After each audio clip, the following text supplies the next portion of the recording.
Hey, Vlad here, devinsidy.com. Welcome to another video.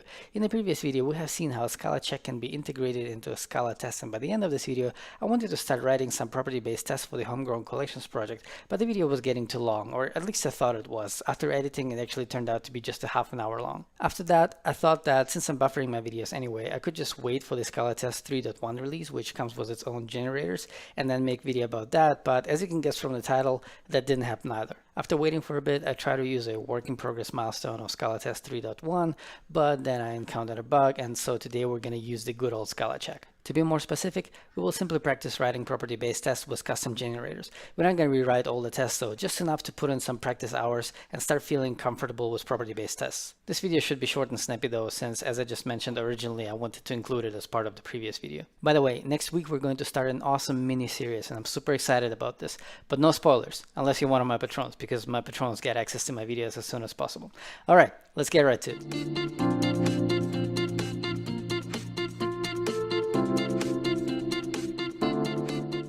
As always, we're in the Ubuntu virtual machine and we're running Sublime Text fully maximized with a plugin called Terminus, which emulates the terminal for us, which we use to run as PT, which reruns the tests every time we save the file. Now, in the previous video, we talked about ordering and we did many changes on the ordering branch. And today I switched back to the master branch, and so we're going to pretend like all of these changes never happened. So in the previous video, we were working with the credit card project, and now we're switching back to the Homegrown Collection series. So we need to go to the build and we need to add ScalaCheck to it because we don't have it yet here. So I'm going to add it over here, and we don't need this anymore like this. Okay, so all I need to do now is reload the project, and let's hope that it goes fast. It should. All right, there we go, and let's just rerun the test. All right, cool. So now if I go to set suite, we're always saying set suite extends fun suite with matchers. If I go to map suite, we're doing the same thing. So what I'm going to do now, because we're going to add even more things for the property-based testing, I'm going to refactor this. I'm going to factor it out into a separate trait. So the idea will be to then say class set suite extends test suite like this instead of that. Okay, so what we're going to do is we're going to go and we're going to create a new file, and I'm going to call it testsuite.scala. All right, if I reveal it in the sidebar, it's going to be over here in source test Scala user, okay, as everything else. So what we're going to do is we're going to go back to set suite, and I'm just going to copy the beginning. I'm going to put it over here like this. Homegrown collections, Scala test. Yeah, that's fine. All right, so we're going to have trait like this. Hold up. We're going to have trait test suite extends fun suite with matchers with property checks, the same as we did in the previous video. And for that, we also need to import org.scalatest prop underscore, and we actually don't need the homegrown collections. Okay, so now if I save that, we don't need the curly brace over here like this. I forgot the dot. I'm not awake yet. There we go. All right, cool. So now I can go over here and I can just remove that. What I want to do is I want to copy that. I'm going to search everywhere, and I'm going to replace it with extends test suite like that maybe. Yeah. All right, so I need to minimize my Sublime because my head is covering everything. So I want to press replace over here. There we go, replace not occurrences. I'm going to maximize it again. I'm going to press escape over here, not over there. So I'm going to go to the set suite, and I'm going to say that it's fine. I'm going to remove org Scala test. We don't need it anymore. I'm going to go to, okay, close that. Okay, foldable suite. Okay, there we go. Remove this. We don't need it anymore. Same thing over here, we don't need it anymore. Okay, over here I had to press Ctrl Z because the replace that as well. There we go. Close it, and over here we're just going to remove Scala test, map suite, going to remove Scala test like this, referential transparent suite, remove that like that. Okay, let me open set suite again. There we go. All right, so what we're going to do is we're just going to minimize the sidebar. We're going to go through a few tests and replace them with property-based tests. For example, over here we're using the random string, which is just a def which we have in the package object, which is defined over here in the user package. It just generates a random string, but now that we're using property-based testing, we don't need that. So what we can do over here, we can say for all and I'm going to call the local variable random string as well. I'm just going to mention that it's a string. Okay, I'm just going to bring this up, and now we're running 100 tests instead of just one. I'm also going to switch to just running the set suite. Okay, so I'm just going to say test only user.set suite because I want them to run a bit faster. The thing is that the tests, they actually run quite fast, but because I'm using Terminus, it is actually kind of slow when it comes to printing out many things. So now we just halved the amount of tests. Okay, so let's continue. Okay, so this one says, okay, add on an empty set should yield a new set with one element. So we're generating two strings. We're making sure that they're not the same. Oh, so the problem is over here that we need actually a custom generator, which will make sure that it generates two strings which are not the same. Okay, because actually, let me show you this. So if we just go over here, for example, right, if we're just going to say for all, and then we're going to say first, which is a string, and second, which is a string, and both of these are parameter to the function, which starts over here, goes into here, right? So if I bring these in, okay, and I'm gonna comment these out like that, then the test will sometimes fail, right? Because it makes sure that, hold up, let's scroll up, let's see, okay. So it said when it generated two empty strings, then they were both inside. So this false probably returned true. So what we will do now is, let me scroll down actually. All right, man, we have many tests. All right, let me save again. Okay, so what we're going to do now is instead of this, we're going to have our custom type. It's going to be called distinct, and we will be able to write something like this. We're going to be able to say, give me two distinct, in this case, strings. Okay, and then we will be able to just import distinct, and this is just going to be a case class with two variables first and second. So when we import it, the variables first and second will be in scope. So for now, I'm just going to comment this out because I want things to compile, and actually we don't need this. And what I'm going to do is I'm going to create a new file called, oh my god, what are my neighbors doing, called distinct.scala. And is it in the correct folder? Yes, it is. All right, cool. So in this file, what we're going to have is we're going to say that it's going to be a package user. We're going to import orgs ScalaCheck, and this is going to be a simple ADT, even though we're actually not going to use the fact that it's an ADT. So we're going to say extends product with serializable like this, and we're going to have an object distinct. In fact, let me put it on the right like this so that you see over here, right? So we need to have an object distinct, and inside of it we need to have a simple case class which is called to, which will be parameterized with some element. I'm going to call it t, and we're going to have a first, which is a t, and we're going to have a second, which is a t, and we're going to say that it extends distinct. Let me destroy the pane on the left actually. Okay, so oh, it throws the SH over there. Let me do that again like this, like that. All right, so over here what we're going to do is that in the constructor body, we're just going to say that we require, and remember, require is just a method that is defined in predef that gets a boolean, and if the boolean is false, then it will just throw an exception. So what we require is that these two elements are distinct. So we're going to have first and we're going to have second, and our distinct is just going to be a function that is going to be defined over here. We're just going to make it a private def r distinct. You give it any type. It's going to be first, second, and later we're going to also have the version for 3 and for 4.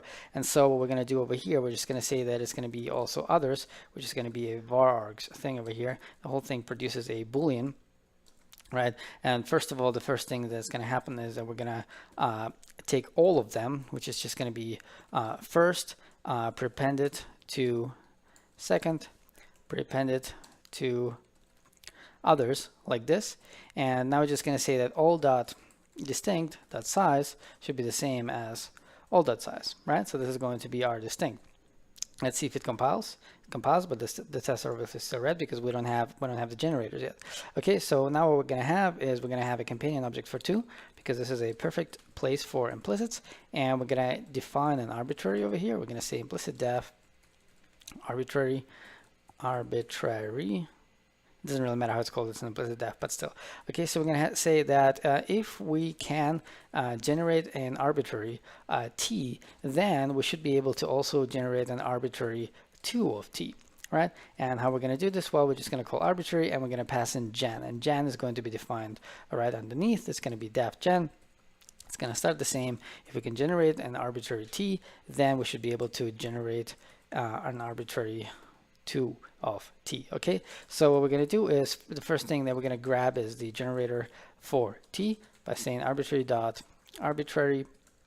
t. Remember, the type is gen. This is why I specified it over there. So we're going to use a for comprehension. We're going to get the first out of this generator. We get the second as well, and now we're also going to make sure that they are distinct, right? And then we're just going to yield to first and second. Notice that I'm checking this precondition twice, once in the generator and once inside of the constructor. Technically, this wouldn't be necessary. You know, we could also make the constructor private, but we're still in Scala 2.12, and in Scala 2.12, if you make the constructor private, then the generated apply method is still public. And I didn't want to go around and you know make the factory private as well. So I just decided to test it twice. But technically, this is less performant than the other solution. It's going to be much easier in Scala 2.13. All right, so let's see if I made any typos, and it looks like I didn't. Cool. So now we can go back to our test, and we can use these two lines instead of this line, and I believe that this should be fine now. Yep, all the tests are green. So before continuing, I'm going to go back to distinct, and I'm also going to define 3 and 4, okay, because we might need them in the future. Okay, so we're going to take this one, I'm going to paste that, I'm going to paste that. So this one is going to be 3, and this one is going to be 4, and this one is going to have third, which is a t, which I'm going to copy, and we're going to put it down over here, and there's going to be a fourth, which is a t. Okay, so we're going to pass the third over here, the third and the fourth over here. By the way, maybe it might have been a better idea to call them A, B, C, D. Okay, what happened here? There we go. Okay, right, so now we're gonna do the same thing for gens. So we're gonna take the 2, I'm gonna paste it over here. Everywhere where we say 2, we're just gonna say 3, and we're gonna generate this third over here, third over here, and third over here. Let's see if it compiles. Yep, and let's do the same thing for the fourth. All right, so we're gonna have 4, there we go, and there's gonna be a 4 and fourth like this. So we're gonna have third and fourth like this. All right, so that should be enough. Let's go back to our set suite. All right, let's start scrolling down. Okay, so this one is basically the same. I don't want to rewrite them because I don't want to waste your time. This one is the same as well. Remove, there's nothing to generate here because this is an empty test. And what do we have here I'm sorry, I said empty test. This is an empty set, right? So there's no point in generating them. There's only one. Remove on a non-empty set should yield a new set without the element. Okay, what else? Remove removes only the element in question. Okay, these are basically very similar as what we just did. Ordering test, same thing. Add remove combo should ensure that the elements are distinct. Yeah, that should be fine as well. Oh, this one is interesting. Remove should remove elements from both sides of the tree. Okay, so it looks like we're just trying to remove the last element, and we're just making sure that it's removed. Yeah, we can automate this with a property. So first we're going to have a helper. I'm going to call it run. And we're going to pass it an ordered list, right? So lists are ordered, right? And it will produce an any, right? Because we don't really care. So now we're going to import ordered. Because we're going to use functions like head, tail, and last, and we're going to use them several times. We're also going to have another helper which is going to be called all except last, which is going to go to ordered and drop right 1. Okay, so everything except for the right one. Okay, so now what we're going to do is instead of creating these sets manually, we're just going to create a set with head and the tail that are coming from this import, right? So it's basically order.head, order.tail, and we're going to use this star syntax like that. Okay, so what we're going to do is we're going to remove the last element, which again comes from order.last, and what this should be is a set of order.head, and this is where we're going to use the all except last like this. Okay, so this is just a helper. Let's see if it compiles. Yeah, it looks like it compiles. I mean, at least it looks like it. All right, so now we're going to have a for all, and where we're going to use this run method. Okay, so we're going to have for all, and we're going to use numbers list of int. Okay, so what we're going to do is we're going to have two helpers. We're going to have ordered ascending, which is going to be numbers.distinct dot sorted, and what we're going to have over here is we're going to have ordered descending, which is going to be ordered ASC dot reverse, like this. Okay, and what we're going to do is that whenever ordered ASC dot size greater or equal than 3, right? Because over here we're using only these one, the small ones. By the way, let me create a bit more space like this. Okay. So remember that what we're essentially testing is that the trees that the sets are backed up by, that you know, when they put the elements on the left side of the tree or on the right side of the tree, then the removal also works. Okay, so we need to have at least 3 elements over here. So now we're just going to call run was ordered AC, and also run was ordered DSC. And let's see if I made any typos. And looks like I didn't. All right, so removing last and making sure that it's the same as this one. Okay, right, so let's go keep going and looking after I'm gonna remove that. Okay, there we go. All right, so we have our union. Yeah, this is gonna be the same thing with first 2. Okay, this one is interesting. So this one generates actually 4 of them. Okay, so what we're going to do is, instead of going for ABCD like this, what we're going to do is we're going to say for all, and then we're going to say distinct, which is distinct, for, which is a string. Okay, I'm going to have arrow to the right. I'm going to take that, put that over here, and what we're going to do now, instead of importing distinct, well, we're going to pattern match on it, right? Because I want to call them ABCD. So we're going to do ABCD. And over here is going to be distinct like this. Let's see, it should work. And I'm also going to start removing these comments. Right. Okay. So also it looks like we were, you know, when we were writing this test, we didn't have the factory. So this line is the same as just set of C and D, and over here the union is basically, yeah, we're still mixing this syntax. Okay, so what we can do is we can just do this. Okay, so that makes more sense now. Okay, so we have ABCD, we mix them together, we have ABCD. We can also do our result. We can actually call it union, maybe union. Okay, and we can just say set ABCD, and we're just gonna say that it should be union like this. Okay, in fact, usually I don't use infix notation, but I think in this case it's gonna look really cool like that. There we go. All right, reads very nicely. Cool. All right, so the next one is going to be at line 250, where we're generating employees and consultants. Okay, so what we're gonna have over here is we're gonna say that for all, and we're going to have a function over here which is going to take the employee, and it's going to take the consultant. The employee is going to be of type, well, employee, and the consultant is going to be of type, well, consultant, like this. No, the capital C, like that. All right, we're going to have the arrow to the right. This, bring this in, and now it shouldn't compile because we don't have a generator for them. Okay, so what we're going to do is we're going to go to their file, which is called company role, and we're going to create a companion object for employee and a companion object for the consultant. So we're going to do object employee like this. I'm going to say implicit val arbitrary, which is an arbitrary, oh come on, which is an arbitrary of employee, right? And because we're using the arbitrary, we also need to import ScalaCheck, import org.scala check like this. Okay, so this is just going to be an arbitrary of Jan, and Jan is going to be over here. It's just a Jan of employee, right? And we're going to say arbitrary dot arbitrary string, which is going to map to employee dot apply, right? Because employee just needs an ID of string. Okay, and we're going to do a similar thing. I'm going to copy that. I'm going to go over here. I'm going to say object consultant like this. I'm going to paste that in.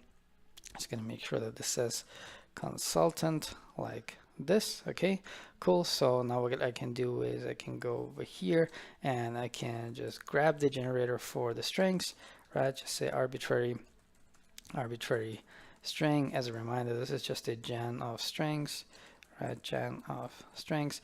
Gonna do the for comprehension. Okay, gonna get the ID from the G, gonna get the company name from the G, and I'm going to yield a consultant. Let's do this consultant ID, company name, and that should be enough. Let's see if I did any typos. Couldn't find implicit value, blah blah blah. Did I forget to mark something implicit? Consultant, that's fine. Employee, that's fine. What went wrong? Hold up. Not found type. Employee, is there a typo? There's no P over there. There we go. All right, is it better? Yeah, it looks like it's better. Okay, compiling forever for some reason. All right, cool. So this one is done as well. All right, so the next one is going to be this one. The subset of on an empty set should yield true. So it looks like we're generating a set with only one element, but this element can be random. So it's better to generate random sets instead. So what we're going to do is over here we're going to say for all, right, set, which is a set of string. We're going to go over here, put this down like that, okay, like that. So instead of this, we're just going to use this randomly generated set, and we don't have a generator for sets yet, so this shouldn't compile. Yeah, that's exactly what's happening. Couldn't find implicit value for parameter arbitrary of a. So now we're going to go and define them, and we're going to define them in the package object over here, right? We have a package object in our test folder. So we're going to go down. Let me create more space again, and over here we actually need to import org ScalaCheck, because we always do that. And also very important over here, we need to import homegrown collections like this, okay? Because if we start using set without this import, then we're going to use the sets from the Scala standard library. All right, so it's going to be a similar thing, but it's going to be an implicit def.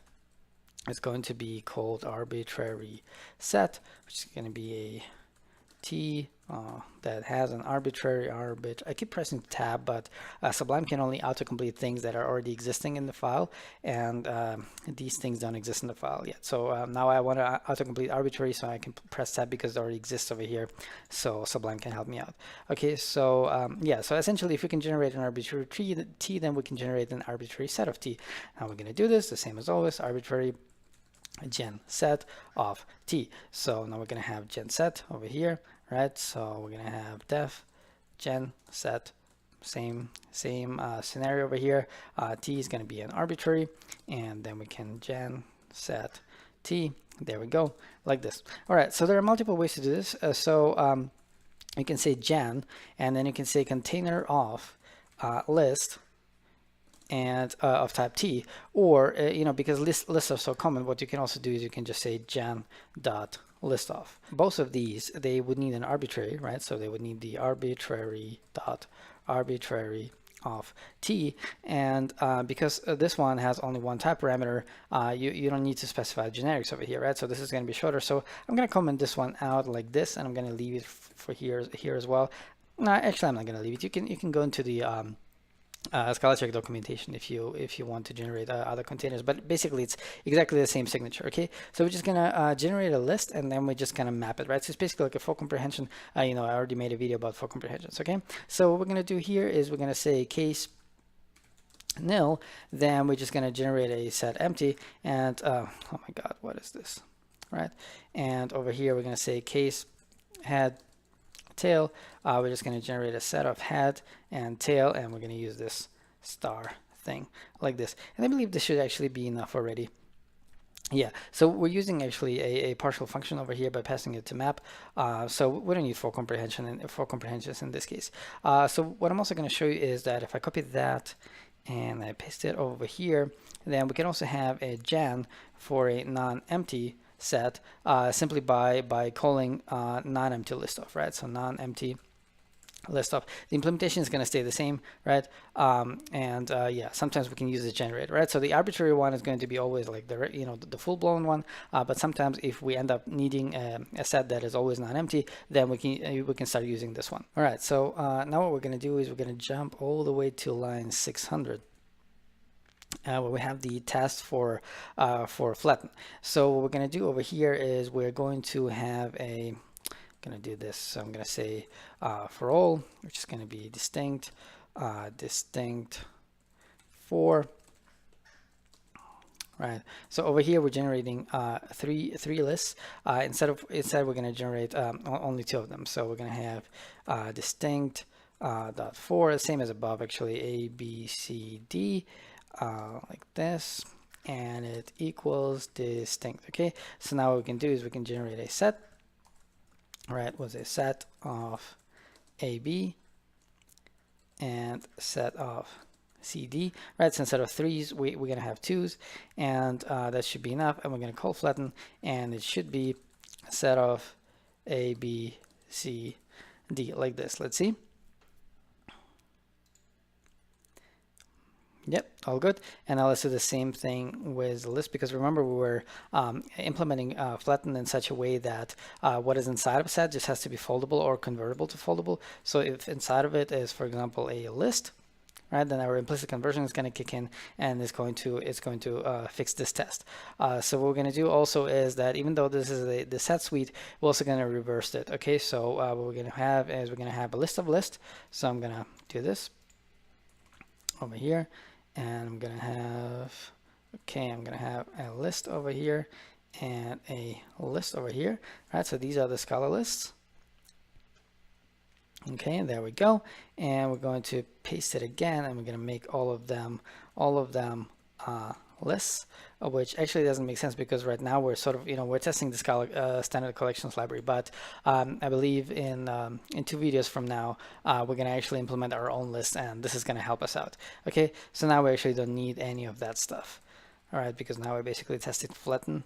There we go, like this. Now I jumped to line 600 because I knew, because we just created the generator for set, so I wanted to go there and sort of finish was the generators for set. So now we're going to go back to line around 300, where we're going to have the equality and mathematical things like this. They're perfect for property-driven tests, property-based tests. So look over here, we're testing the reflexive property of equals. So we're generating a bunch of sets, which is property-based testing is perfect for it, right? So all we need to do is we need to say for all set, which is a set of, let's say, int, right?